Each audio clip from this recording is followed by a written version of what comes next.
Bonjour à toutes et à tous, les chroniques numéro 2, aujourd'hui la spiritualité, ce grand puzzle, on devrait dire plutôt ce grand foutoir. Alors pour le moment, je vous remercie, je remercie ceux en tout cas qui ont écouté la première chronique, ceux qui ont mis des commentaires, je vous remercie, c'était très gentil, j'ai beaucoup apprécié tout ça. D'autre part, si je me suis dit que peut-être si vous aviez envie que je traite certains sujets, en tout cas que je vous donne mon ressenti par rapport à certains sujets, eh bien je vous invite à me mettre ça en commentaire sous la vidéo, comme ça eh bien, je pourrai y réfléchir et voir ce que je peux vous en dire. Et puis si vous avez des questions à me poser, pareil, vous pouvez le faire sous la vidéo, et à partir de là, eh bien, je pourrai faire de nouvelles chroniques. Aujourd'hui, oui, j'avais envie de vous parler de la spiritualité, parce que la spiritualité, j'ai un peu l'impression que c'est un grand foutoir. La spiritualité, qu'est-ce que c'est? La spiritualité, c'est déjà essayer de se réaliser. Être dans une ouverture spirituelle, c'est être ouvert à soi-même, déjà pour commencer. Être ouvert à soi-même, à ce que l'on est, et être capable de prendre en compte ce que l'on est pour pouvoir se réaliser.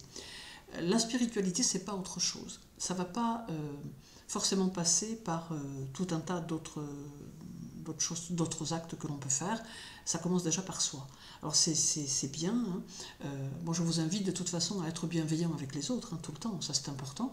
Mais au-delà de ça, si vous avez envie véritablement de vous ouvrir à la spiritualité, eh bien commencez déjà par vous ouvrir à vous-même, à ce que vous êtes, à qui vous êtes et à ce que vous êtes capable d'être. Parce que en fait, tout va se jouer dans votre attitude. La spiritualité, ça passe par la nécessité de se poser des questions sur ce que l'on est. C'est se remettre en question. Et là, il n'y en a pas beaucoup qui sont capables de le faire. C'est accepter que parfois, on ait des attitudes qui vont un peu à l'encontre des gens, des choses, de la vie en elle-même. Hein, par exemple, quand on est enfant, on ne fait pas gaffe, on coupe des marguerites, hein, on se fait des bouquets de fleurs, voilà, mais la spiritualité, ça commence là, quoi. C'est-à-dire, en fait, si vous voulez, ça commence par le fait que, eh bien, ça se respecte. Quand je vois des gens qui, éventuellement, commencent à saccager des plantes parce qu'ils ont un coup de nerf et qu'ils ont envie ou que ça les amuse ou qu'ils trouvent ça drôle parce que on les voit dans les parcs, hein, comment ça se passe. Franchement, là je me dis, ils sont très très loin de la spiritualité. Parce que la spiritualité, c'est aussi respecter tout ce qui est vivant. Et tout ce qui est vivant, c'est pas seulement un être humain avec des bras, une tête, des jambes. Voilà, c'est aussi tout ce qui est vivant. Et tout ce qui est vivant, eh bien, c'est tout. Parce que en réalité, tout n'est qu'énergie et vibration. Et ça, parfois, on a énormément de mal à le conceptualiser. Et quand on arrive à le conceptualiser, eh bien, on comprend que nous devons avoir un rapport avec les choses et avec la vie qui doit être différent. Être spirituel, c'est déjà commencer par regarder l'attitude que l'on a vis-à-vis de soi. Si vous ne vous aimez pas, vous aurez énormément de mal à être spirituel. Mais quand je dis si vous ne vous aimez pas, je ne suis pas en train de vous dire devenez narcissique. Parce que là, ça va être encore pire. En fait, il faut vraiment essayer d'avoir un juste regard sur ce que l'on est. Nous avons des qualités, mais nous avons aussi des défauts. Et il serait dommage d'occulter nos défauts juste parce que ça nous arrange. En fait, il faut être capable de se regarder en face. Il faut être capable de se regarder dans le miroir et de se dire « Waouh, là, t'as été limite. Là, ce que tu as dit, tu aurais mieux fait de te taire.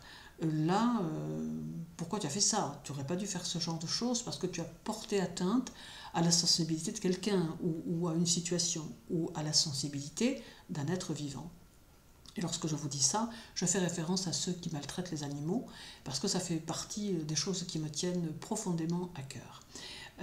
Mais bref, ce n'est pas vraiment le propos de la vidéo. Quoi qu'il en soit, la spiritualité, ça commence aussi par ça. Ça commence par le respect de tout ça. Or, pour respecter tout ça, il faut déjà vous respecter vous-même. Or, si vous ne vous respectez pas, eh bien, vous ne pourrez pas respecter la vie dans son ensemble. Alors quand je dis la vie dans son ensemble, je parle de tout ça, hein. Je parle des êtres vivants, mais je parle aussi des animaux, des plantes, de toutes ces choses qui font la vie, hein, parce qu'il n'y a pas que nous sur Terre, hein. Il y a aussi des animaux, voilà, il y a aussi des animaux, il y a aussi des plantes, il y a aussi plein de choses et qu'on ne prend jamais en considération. Il n'y a qu'à voir à l'heure actuelle comment c'est un grand foutoir, la Terre, comment les gens font n'importe quoi sous prétexte de pouvoir récupérer des sous. Et ça, c'est lamentable. Bref, c'est aussi un autre sujet, mais je l'aborderai sûrement parce que je crois que j'ai beaucoup à dire là-dessus.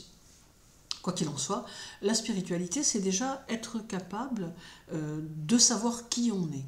Et à partir du moment où vous arrivez à trouver qui vous êtes et à rectifier certaines attitudes que vous pouvez avoir, eh bien là, ça va vous permettre de changer votre façon d'être. Et en changeant votre façon d'être, vous allez changer votre rapport au monde, à la vie, à tout ce qui vous entoure.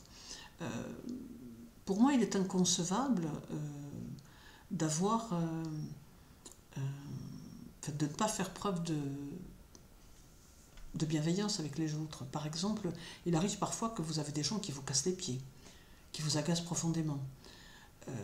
Des fois, il y en a, ils sont capables de vous pousser vraiment jusque dans vos retranchements, hein, c'est vraiment très fort.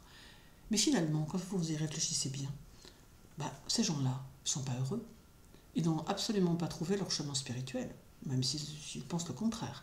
Ils n'ont absolument rien trouvé. Ils ne savent absolument pas qui ils sont, à part un amas de colère et d'énergie négative qu'ils vous balancent à la face parce qu'ils sont mal dans leur peau, mal dans ce qu'ils sont. Alors moi, évidemment, je ne suis pas Jésus, hein, je ne suis pas tant d'autres choses, hein, c'est pas la peine, hein, donc il ne faut pas non plus trop insister. Mais malgré tout, j'essaie de comprendre. Même si je suis capable, à un moment donné, de monter en puissance et de remettre les choses à leur place, j'essaye tout de même, auparavant, de comprendre. Et puis on peut remettre les choses à leur place sans forcément faire preuve de violence ou d'agressivité. Il y a des façons de le faire. Ce qui n'a pas toujours été mon cas, hein, parce que j'ai parfois manqué de diplomatie ou de tact, mais avec l'âge, je me suis bonifiée. Je fais un peu comme une bouteille de vin, vous voyez, comme un grand cru, je me bonifie avec le temps. Bon, quoi qu'il en soit, trêve de plaisanterie, pour revenir à ça, il est important de pouvoir arriver à comprendre qui l'on est et ce que l'on fait. Et quand on commence à comprendre que nous avons posé des actes ou que nous avons eu des attitudes qui étaient préjudiciables aux autres, là on a fait un chemin dans l'avancée spirituelle. Parce que quand vous arrivez à savoir qui vous êtes, quand vous arrivez à comprendre comment vous fonctionnez, qu'est-ce que vous devez éviter, qu'est-ce que vous devez changer, quelle attitude vous devez aborder, et quand vous commencez surtout à vous apprécier, parce que ça aussi c'est important, vous apprécier, parce que la plupart du temps, les gens, ils ont beaucoup de mal avec eux-mêmes, vous avez beaucoup de mal avec vous-même. Il faut essayer d'apprendre à s'aimer. À s'aimer, à reconnaître le potentiel qui est en nous et qui va nous permettre de changer notre vie. Et quand on a fait ça, quand on arrive à faire tout ça, et croyez-moi, ça prend du temps, hein, parce que pour arriver à savoir qui on est, pour arriver à comprendre ce que nous avons fait, ce que nous avons mal fait, ce que nous avons bien fait, il nous faut du temps, hein. On n'a pas le choix, ça ne se fait pas en 5 minutes, ça ne se fait pas en 6 mois.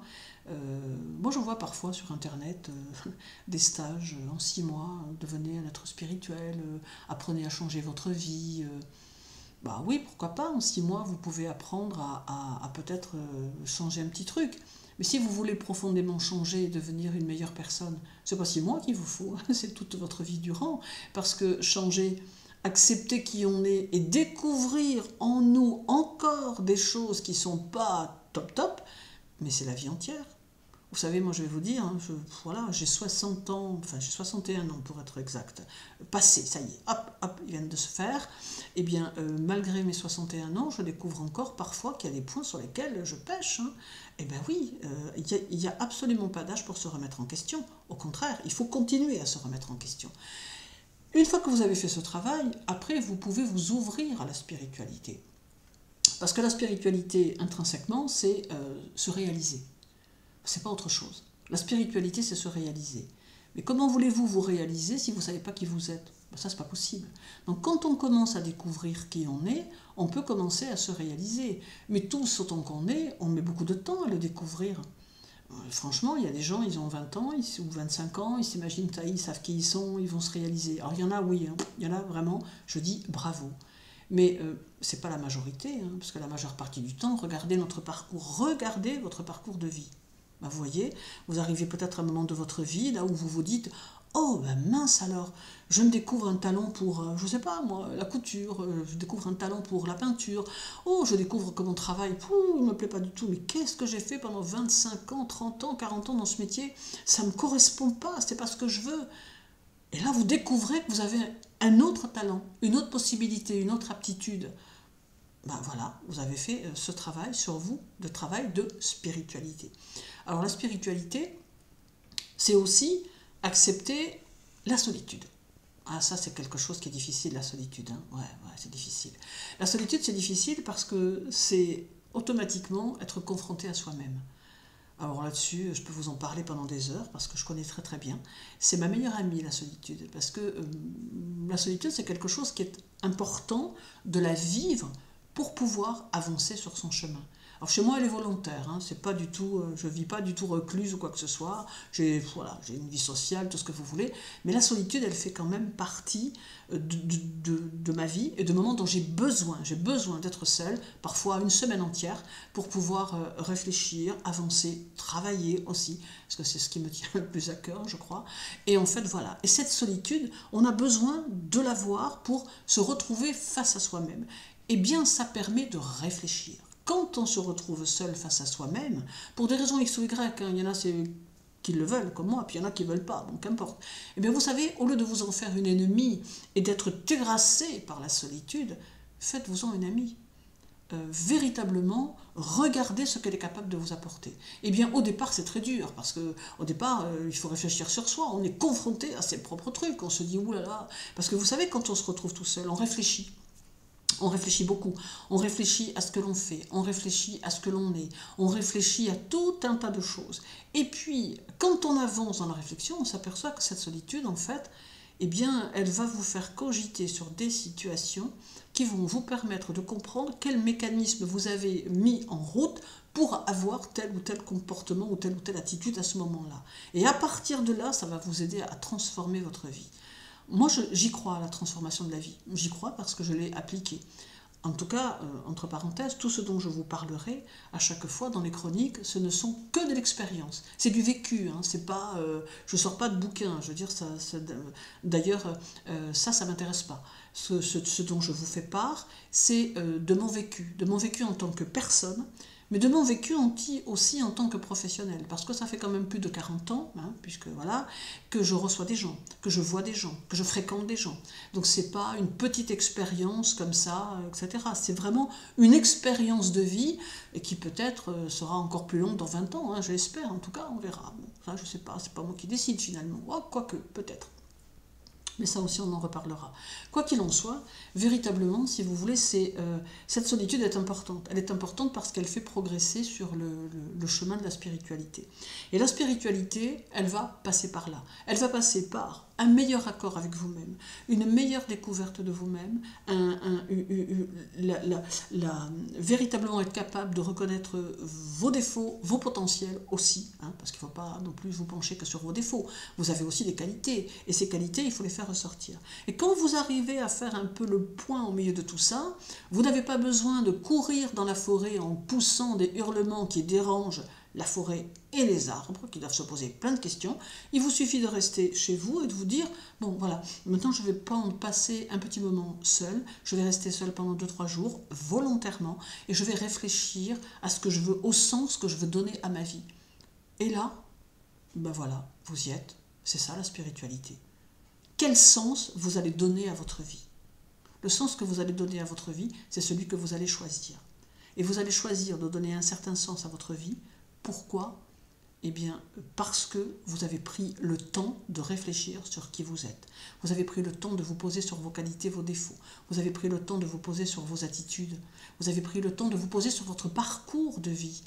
Bon sang, toutes ces années passées, je suis peut-être passé à côté de certaines choses, etc., etc.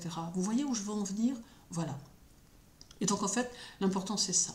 C'est de vous pencher sur qui vous êtes. Là, vous êtes dans la spiritualité. C'est pas la peine de faire des tas de choses. La spiritualité, elle est en vous. Elle n'est pas à l'extérieur de vous. Alors quand on vous promet de pouvoir changer votre vie en 6 mois et de devenir un être spirituel en 6 mois, moi je dis c'est faux. Là, c'est du mensonge. Parce qu'en fait, si vous voulez, ça va dépendre de votre façon de pouvoir avoir un recul par rapport à vous-même. Et il faut reconnaître que parfois, vous avez des gens, il leur faut 20 ans. Alors si en 6 mois on changeait le monde, ben déjà on ne serait pas dans le foutoir dans lequel on est, parce que ça aussi, le monde, c'est un beau foutoir, et il est complètement dénué de spiritualité. Et puis, on aurait aussi des vies qui correspondent davantage à ce que nous sommes. Or, sur tous ceux qui... sur tous les gens en général, il n'y en a pas beaucoup qui ont des vies qui correspondent à ce qu'ils aiment. Regardez un peu, penchez-vous un peu sur votre vie. Il y a bien des trucs, à mon avis, que vous avez fait, eh bien, qui vous en déplu, ou des situations dans lesquelles vous avez été qui ne vous correspondaient pas, ou des relations dans lesquelles vous avez été qui, finalement, au fond de vous, vous sentiez quelque chose qui vous dérangeait. Vous savez, ces papillons dans le ventre, oui, alors les papillons dans le ventre parce qu'on est amoureux, foutaise. Attention, les papillons dans le ventre, c'est parce qu'il y a quelque chose en vous qui vous dit « Oula, prudence, fais attention, regarde où tu mets les pieds ». Et puis vous constaterez que la plupart du temps, quand on n'écoute pas ces papillons dans le ventre, on prend un mur, hein, je veux dire, ça se passe pas très très bien, et on se retrouve confronté à l'échec d'une relation sentimentale. Et ça, il faut y faire attention, mais tout ça, ce sont autant de signaux qui sont en vous, qui vous expliquent que vous ne vous connaissez pas correctement.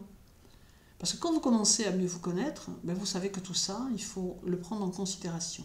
Et à partir de là, c'est vrai que vous ferez changer votre vie. Vous transformerez votre vie de manière positive. Et là, vous serez dans la spiritualité. Parce que la spiritualité, c'est ça. C'est juste être en accord avec vous-même, vous connaître mieux et donner un sens à votre vie. Et le jour où vous trouvez ce que vous avez envie de devenir, qui vous avez envie d'être, à partir de là, vous donnez un sens à votre vie. Et à partir de ce moment-là, vous allez voir qu'il y a tout un tas de choses autour de vous qui vont s'ouvrir à vous. L'univers, parce que ça aussi c'est une notion à laquelle moi je suis très réceptive, ça n'engage que moi, l'univers va faire en sorte que si vous êtes en accord avec vous-même et si vous êtes cohérent dans votre esprit, parce que pour que l'univers soit en accord avec vous-même, spirituellement parlant, il faut que vous soyez en accord avec votre idée. Il ne faut pas que vous souhaitiez quelque chose, mais qu'en fait, au fond de vous, vous ayez pas vraiment envie, ou que vous ayez des craintes. Ça veut dire que vous n'êtes pas en accord avec vous-même. Il faut être en accord avec soi-même, réellement savoir ce que vous voulez, mais aussi et surtout ce que vous ne voulez pas, ou ce que vous ne voulez plus. Et quand vous commencez à savoir vraiment, et ça c'est valable pour tout, en amour, dans le travail, dans les relations familiales, dans les relations sociales, pour tout. C'est valable pour tous les domaines de notre vie. Parce que, vraiment, je suis convaincue que nous avons le pouvoir de faire changer notre vie quand nous trouvons notre chemin spirituel. Quand nous savons qui nous sommes. Et ça demande du temps. Parce que ce n'est pas en quelques mois que vous y parviendrez. Ça demande du temps, ça demande de l'investissement personnel. C'est-à-dire avoir la capacité de pouvoir, je vous l'ai déjà dit précédemment, de pouvoir savoir qui vous êtes. Et quand là, vous arrivez à trouver votre vrai moi, vous allez voir que les choses vont se mettre en place dans votre vie. Vous allez voir que vous allez réussir à savoir ce que vous voulez devenir, à savoir qui vous êtes, à savoir ce que vous voulez faire, à savoir où vous voulez aller aussi. Parce que ça, c'est important, de savoir comment vous voulez vous réaliser. Et à partir de là, des situations, des synchronicités, des opportunités viendront à vous, se présenteront. Et là, vous aurez l'occasion d'accepter les opportunités et peut-être de changer votre vie et d'aller vraiment vers quelque chose qui vous intéresse, qui vous plaît. Aller dans une vie qui vous correspond. Pour ça, il ne faudra pas avoir peur. Il ne faudra pas avoir peur d'avancer. Il ne faudra pas avoir peur de vous dire, j'ose pas trop, ça me tente quand même, parce que vous sentez en vous un appel. Suivez-le cet appel. Laissez-vous porter, faites les choses. Faites les choses qui sont importantes pour vous. Et là, vous serez dans votre chemin spirituel. Voilà. Donc ça, c'est vraiment quelque chose qu'il faut prendre en compte. Il ne faut pas trop je crois qu'il faut vraiment, vraiment s'intéresser à ce que l'on est, soi. C'est important. Alors quand je dis ça, attention, hein, il ne faut pas devenir égocentrique, hein, évidemment, ça s'entend. Hein. Je veux dire, c'est comme ça que c'est dans ce sens-là que je veux le dire. Il ne faut pas devenir soudainement, il ne faut pas se centrer trop sur soi-même, parce que là c'est du narcissisme, mais là non, là on n'est plus dans la spiritualité. Je vous demande juste de réfléchir à ce que vous voulez, qui vous êtes, comment vous avez envie d'avancer, et d'être objective vis-à-vis de vous-même. Quel est votre réel potentiel, et quels sont vos atouts, quels sont vos défauts aussi. Et lorsque vous ferez le point sur tout ça, eh bien vous réussirez à trouver votre vrai chemin spirituel. Et là, il n'y aura plus besoin de personne. Là, vous n'aurez pas besoin de faire certaines choses que l'on vous conseille de faire pour trouver votre chemin spirituel. Je pense que la spiritualité, elle est en nous, en chacun de nous.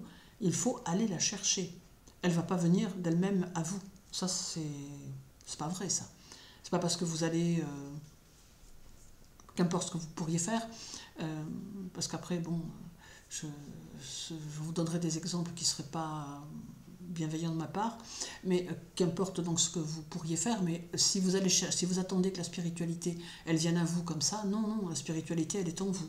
Et quand on comprend que la spiritualité, elle est en soi, et qu'elle correspond à notre façon d'être, et que si on change notre façon d'être, eh bien notre évolution spirituelle, alors elle se fait, alors on devient quelqu'un de différent, mais on devient, en fait, on n'est pas différent, on est soi-même, on devient vraiment ce qu'on doit être. Alors là, le chemin spirituel, il s'ouvre à vous, et il y a là, c'est fabuleux, là, vous avez vraiment la possibilité de vous réaliser. Et en vous réalisant, eh bien, vous fédérez, vous avez des gens qui vont vous apprécier, avec qui vous allez avoir des échanges, il y a des choses qui vont se passer, et c'est ça l'important. Et là, vous allez pouvoir donner à ces personnes-là, eh bien, tout ce que vous avez en vous. Et là, vous serez dans un chemin spirituel.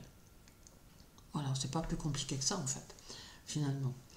Moi, j'ai mis du temps à comprendre que j'avais des qualités. je m'attardais beaucoup sur mes défauts. Hein. Je me disais, oula. Puis, en fin de compte, à un moment donné, vous êtes fatigué de faire ça. C'est compliqué. Donc, à un moment donné, vous vous dites, bon, il faudrait peut-être quand même que je pense à moi avec bienveillance. Puis à un moment donné, vous vous apercevez que les gens autour de vous ne sont pas bienveillants avec vous et qu'il est important de faire changer les choses. Il est important et puis quand vous rencontrez parfois, que vous êtes dans des situations parfois terribles, difficiles, c'est là que vous vous apercevez que votre entourage, il est pourri. Parce qu'en fait, les gens, ils ont été capables de prendre beaucoup de ce que vous pouviez leur donner, mais en fait, au moment où vous avez vraiment besoin d'eux, parce qu'il se passe quelque chose dans votre vie de grave, vous n'avez plus personne. Là, vous posez des questions, hein, vous vous dites, mince, waouh, ça pique. Hein. Et c'est tout ça qui nous amène après à réfléchir à ce qui on est, à ce que l'on est, et à ce que l'on a envie de devenir, ce que l'on a envie de faire dans la vie. En tout cas, moi, ça m'aura permis de bien réfléchir et de bien comprendre que l'être humain, finalement, il est torturé. Et que pour pouvoir devenir un être spirituel, il a déjà besoin de sortir de sa torture. Il a déjà besoin de comprendre pourquoi il est comme ça, pourquoi il est aussi perturbé, pourquoi il est aussi... on transporte notre histoire familiale, on transporte plein de choses. Mais ce n'est pas parce qu'on la transporte qu'on est obligé de l'avoir accrochée à nous tout le temps. On n'est pas obligé. Rien n'est obligé. On peut se délester de tout ça. Et on peut essayer d'y réfléchir pour pouvoir s'en débarrasser et pour pouvoir avancer vers un nouveau chemin. Quelque chose où on sentira qu'on a des poids en moins. Et que ces poids en moins, eh bien, voilà, on les laisse un peu sur le chemin et puis on continue d'avancer. Voyez? Donc ça, c'est important de le prendre en compte. Voilà. J'aurais encore beaucoup à dire, mais après, ça va devenir... Déjà, là, je pense que dans ma vidéo, je me suis répétée. Il y a des choses que je vous ai dites et redites. J'en suis désolée, hein, mais c'est vraiment de manière spontanée que je fais ces chroniques parce que j'ai envie de m'adresser à vous autrement que par mes textes que j'écris. Alors, ça me prend du temps, ça, c'est vrai. Mais bon, je prends plaisir à Voilà, je prends plaisir à vous écrire des textes, je prends plaisir à faire vos horoscopes par exemple, ça me fait vraiment plaisir et je suis très contente de voir que ça vous plaît, donc ça c'est important. Et là, bon voilà, ça fait partie de probablement mon chemin. En tout cas, je vous remercie. N'hésitez pas à me dire en commentaire si vous avez envie que j'aborde certaines choses, je le ferai. Je vous donnerai mon ressenti en tout cas, hein, parce qu'après, moi je suis pas, je ne peux vous faire part que de ce que je ressens et de ce que je pense. N'hésitez pas non plus, hein, si vous avez des questions, j'y répondrai bien volontiers, parce que bon, je suis arrivée à un moment de ma vie où je peux jouer la transparence, c'est pas vraiment gênant. Voilà, donc, et puis autrement, je vous remercie beaucoup de m'avoir suivi jusque-là. Je vous remercie aussi d'écouter cette chronique, et puis je vous dis à très bientôt pour la numéro 3. Prenez surtout bien soin de vous, et à très bientôt.